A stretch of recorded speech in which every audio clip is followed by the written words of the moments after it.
इस कार्यक्रम पता है आप सभी का हार्दिक अभिनंदन, शुभकामनाएं। सभी विद्यार्थियों से निवेदन है कि वे एक बार शांति से सीधे बैठे, कमर सीधी करें।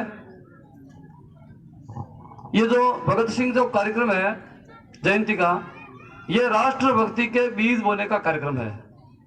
जिस समय जलियांवाला बाग के अंदर अंग्रेजों ने अंधाधुंध गोलियां बरसाई, उस समय भगत सिंह उस दृश्य को देख रहे थे। भगत सिंह अपने घर पे गए। भगत सिंह के पिताजी खेती का काम करते थे, शुद्ध रूप से किसान थे और अच्छे किसान थे। जब भगत सिंह ने देखा कि कुछ गेहूं बो रहे हैं, तो भगत सिंह ने पिताजी से कहा, पिताजी ये आप क्या कर रहे हैं? तो कहा कि यहाँ खेत में गेहूं डाल रहे हैं, इससे बहुत सारे गेहूं हो जाएंगे। तब उनके दिमाग में बात आई कि चलो मैं भी एक काम करता हूँ। उनके घर में एक पिस्तौल थी।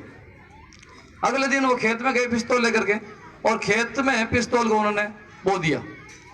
भगत सिंह के पिताजी ने कहा कि भगत सिंह ये क्या कर रहे हो? कि इस पिस्तौल से बहुत सारी पिस्तौलें उगेगी और उन सारी पिस्तौलों को मेरे मित्रों को दूंगा, और इस देश के जो अंग्रेज हैं जो इस देश को गुलाम बने रखे हैं, उन सबको मैं मार के भगाऊंगा। इस प्रकार का बचपन के अंदर बीज था। ये कक्षा 6वीं 7वीं पढ़ने वाले बालक की कल्पना थी। और आप सभी जो बालक बैठे हैं वो कक्षा 6, 7, 8, 9, 10 के बालक हैं। और मुख्य रूप से आपके अंदर बीज बोने का कार्यक्रम किया जा रहा है, क्योंकि जो बड़े बड़े लोग हैं इन पर किसी न किसी प्रकार का रंग चढ़ चुका है। जब रंग चढ़ चुका होता है तब दूसरा रंग लगाना बहुत मुश्किल होता है। इसलिए मुख्य रूप से बालकों के लिए कार्यक्रम है। आपके जीवन में देशभक्ति का जो ज्वार है वो उठे, और हमारे देश की जो संस्कृति रही है वो इस प्रकार की अद्वितीय संस्कृति रही है। विश्व में इस प्रकार का कहीं उदाहरण नहीं मिलता है। भगत सिंह का एक उदाहरण है, बहुत अच्छा उदाहरण है, और हम सबको उसको अपने ध्यान में रखना चाहिए। भगत सिंह को फांसी की सजा हो गई। भगत सिंह की मां जेल में मिलने के लिए गई। जब भगत सिंह की मां मिलने के लिए गई, उस समय भगत सिंह ने अपनी मां को कहा, मां मेरे को अंग्रेजों कभी फांसी चढ़ाएंगे, उस समय आप रोना मत। भगत सिंह की मां ने कहा, मैं नहीं रोऊंगी, मेरे शेर की मां हूं, मैं रोने वाली नहीं हूं। लेकिन वो दिन आया जब अंग्रेज कुत्तों ने भगत सिंह को फांसी के फंदे पर लटका दिया, और भगत सिंह की मां की आंखों में आंसू आए। तो भगत सिंह के दोस्तों ने कहा, शेर की मां को रोती है? ए माँ, अगर तू रहेगी तो इस देश को आजाद कौन करेगा? हमारा हौसला बढ़ाओ, हम और है जो इस देश के लिए हम बलिदान होने के लिए तैयार हैं। तब भगत सिंह की मां ने कहा, मैं पुत्रों, मैं भगत सिंह की शहीदी पे नहीं रो रही हूँ, मैं इस कोख पे रो रही हूँ। काश एक आध भगत सिंह और पैदा किया होता, उसको भी मैं आजादी के लेकर लगा लेती। इस प्रकार का हमारे देश की मातृशक्ति का उद्बोधन रहा है। अपने देश के बलिदान करने के लिए हम सबको भी इस दिन ये संकल्प लेना चाहिए। मात्र जयंती मनाने का मकसद ये होना चाहिए कि भगत सिंह को याद कर लिया, भगत सिंह का इतिहास याद कर लिया। लेकिन अब भगत सिंह कौन बनेंगे? अब भगत सिंह बनने की आवश्यकता जिसमें पड़ेगी तो कौन बनेंगे? तब अपने मन में ये रहता है कि भगत सिंह तो होना चाहिए, देश के लिए मरने वाले जवानों की आवश्यकता है, लेकिन होने किसी अपने गांव के नहीं, सिंगड़ के होने चाहिए या बागा के होने चाहिए, घोगलाव के नहीं, अपने घर के नहीं, दूर से गांव के होने चाहिए। इस प्रकार का भाव अपने अंदर आ गया है। लेकिन हम सबको इस प्रकार का भाव परिवर्तन करना पड़ेगा। भगत सिंह पड़ेगी तो हम अपने घर से पैदा करेंगे, और हम स्वयं भगत सिंह बन करके इस देश के लिए जब आवश्यकता पड़ेगी तब आगे बढ़ेंगे। अपना देश भारत देश है, वो महान संस्कृतियों का देश है। यहाँ इस भारत की जो भूमि है, उन्होंने कहा भारत की मिट्टी मेरा स्वर्ग है। क्यों कहा? कोई ऐसे कोई हंसी खेल में नहीं कहा, विज्ञान का आधार पर कहा है। हमारा जो भारत का नक्शा है, स्वयं परमात्मा ने इसको अलग तरीके से बनाया है। हमारा जो भारत का नक्शा है वो हमारे शरीर के मुताबिक है। जिस प्रकार अपना शरीर है उसी प्रकार अपने भारत की जमीन है। जैसे शरीर है, शरीर में अपना माथा काम नहीं करता किसी का, कि भाई मेरा आजकल दिमाग काम करता है। तो हरिप्रसाद जी जैसे बुजुर्ग बैठे हैं, ये कहते हैं कि तू जा पंसारी बाजार पर बिदाम ला, बिदाम भिंगो के खा तो तेरा माथा काम करेगा। बिदाम का कनेक्शन किससे है? माथे से। होती है जम्मू कश्मीर में होती है। हमारा जो देश का जो नक्शा है वो हमारे शरीर के मुताबिक है। दुनिया के अंदर इस प्रकार का देश कहीं नहीं है। दुनिया में कई देश ऐसे हैं जहाँ केवल एक ऋतु होती है।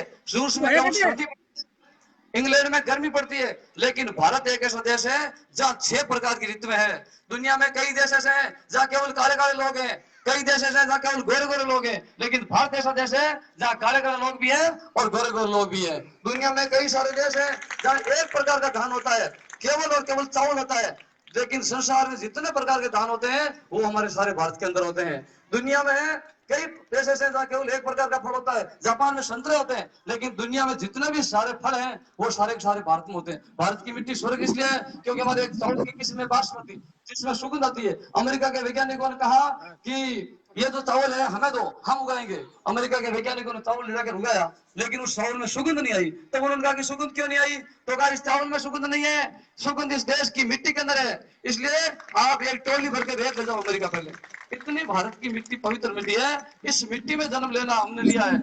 हम धन्य हैं, इस जगजननी की सेवा का अवसर हमने पाया है। तो हम सब लोगों को ऐसा संकल्प लेना चाहिए। हम अलग अलग बंटे हुए, कोई जाति पाति धर्म में बंटे हुए, हम सब उसको भूल करके और एक बड़ा पड़ेगा। महाभारत का एक उदाहरण आता है। पांच भाई थे, पांडव और कौरव थे। दोनों में आपस में युद्ध था, दोनों में आपस में संग्राम था। जब कौरवों की बहन हुई जयद्रथ, जयद्रथ को पकड़ लिया दुश्मनों ने जंगल के अंदर, और वो घटना जब युधिष्ठिर के पास गई, युधिष्ठिर के पास गई कि हमारे जो बहन हुई है, युधिष्ठिर ने कहा नहीं प्रेम वयम पंचाधिक शतम, जब कोई दुश्मन हमला करेगा तब हम 105 है, हम आपस में लड़ेंगे, लेकिन जब दुश्मन कोई हमला करेगा उस समय हम 105 बन करके उसका मुकाबला करेंगे। आज वो कौरवों का बहन हुई है, अपना भी बहन हुई है, वयम पंचाधिक शतम, हम 105 है। इस प्रकार का भाव हमको जागृत करना पड़ेगा। हम सबको मिल करके और इस देश को बचाना है, हमारी देश की संस्कृति को बचाना है, इसका लक्ष्य अपना होना चाहिए। तो ये इस प्रकार का आयोजन अपने युवा है मुन्ना राम जी, इनके दिल में ये बात 12 महीने पहले आई। उन्होंने कहा कि मेरी इच्छा है कि मैं भगत सिंह की जयंती का कार्यक्रम करना चाहता हूँ। ये आग लगी हो गई, ये पीर पर्वत से पिघलनी चाहिए, इस हिमालय में से भी ये गंगा निकलनी चाहिए, तेरे सीने में न सही मेरे सीने में हो गई पर आग, लेकिन आग जलनी चाहिए। देशभक्ति की आग एक छोटी सी चिंगारी जब बढ़ती है तो इस प्रकार का एक माहौल खड़ा हो जाता है। एक छोटी सी आग इनके दिल में लगी कि भगत सिंह को याद किया जाना चाहिए, तो वो चिंगारी आज इस प्रकार का रूप ले चुकी है। जन जन के अंदर आज कम से कम मेरे विद्यालय में बालकों को जब इस प्रकार जयंती कार्यक्रम होता है, छोटे छोटे बालक हैं, उन बालकों को केवल चित्र का परिचय कराते हैं। ये देखो फोटो किसकी है, तो उनको बताते हैं। वापस 1 महीने के बाद बताते हैं ये फोटो किसकी है, अलग अलग महापुरुषों की जयंती आती है तो वो चक्कर जाते हैं, तभी कहते हैं ये उसकी हो सकती है, उसकी हो सकती है। तो चित्र का परिचय हो जाए तो वो भी बहुत बड़ी चीज है। आज सब लोगों ने आपको देखा कि भगत सिंह का चित्र है और युवाओं को एक लक्ष्य मिलेगा। कल मैं करनू गाँव में गया, कक्षा 12 के विद्यार्थी बैठे थे, 50 विद्यार्थी थे, 12वीं कक्षा के विद्यार्थी, बड़े विद्यार्थी होते हैं। मैंने उनको कहा कि आपका जीवन का लक्ष्य क्या है, तो सब बालकों ने कहा कि हमारा लक्ष्य है हम फौज में जाना चाहते हैं या पुलिस में जाना चाहते हैं। मैंने कहा ठीक है, चलो बताइए, एक एक चीज बताइए, फौज में भर्ती होने के लिए न्यूनतम क्या क्या योग्यताएं होती है, आपको जानकारी है क्या? तो बालकों ने कहा कि किसी ने कहा कि लगभग 170 सेंटीमीटर हाइट होनी चाहिए, लगभग इस प्रकार होनी चाहिए, सारे लगभग बता रहे थे, और लगभग इतना प्रतिशत होना चाहिए। मैंने कहा लगभग क्या है, आपको जानकारी नहीं है? क्या साहब हमें पूरी जानकारी नहीं है। इतनी हम भटकाव की स्थिति में आ गए हैं, अपना लक्ष्य भी ध्यान नहीं है, हम लक्ष्य की तरफ बढ़ेंगे कैसे? और इस लक्ष्य को तय करना पड़ेगा, इसलिए अपना एक लक्ष्य होना चाहिए। भारत माता की जय। हम सब जीवन में इस प्रकार का लक्ष्य लेकर आगे बढ़ेंगे तब भारत माता की जय होगी। भारत माता की जय, भारत माता की जय, भारत माता की जय। बहुत बढ़िया भवानी सिंह जी, बहुत बहुत धन्यवाद। बहुत अपनी ओजस्वी वाणी में आपने उद्बोधक के रूप में, प्रेरक के रूप में बहुत ही वाह भाई वाह भवानी सिंह जी, क्या बात है। अद्भुत बातें जो आपने भगत सिंह के जीवन से जुड़ी बताई, इसके लिए आपका बहुत बहुत शुक्रगुजार, धन्यवाद। वे खून कहो किस मतलब का जिसमें उबाल का नाम नहीं, वे खून कहो किस मतलब का जिसमें उबाल का नाम नहीं, आ सके देश के काम नहीं जिसमें जीवन रवानी है, जो परवश होकर बेता वे खून नहीं पानी है, वे खून नहीं वे पानी है।